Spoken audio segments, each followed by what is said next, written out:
Bihar voter జాబితా సవరణపై విచారణకు supreme court అంగీకారం తెలిపింది. బీహార్లో ఎన్నికల కమిషన్ విస్తృత ఓటరు జాబితా పరిశీలన చేపట్టింది.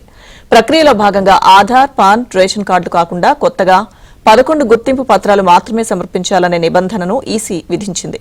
ఇక ఈసీ కొత్త నిబంధనలపై సుప్రీంలో 4 పిటిషన్లు దాఖలయ్యాయి. దీంతో ఓటరు జాబితా పరిశీలనపై ఈ నెల 10న అత్యవసరంగా విచారించేందుకు సుప్రీం అంగీకారం తెలిపింది.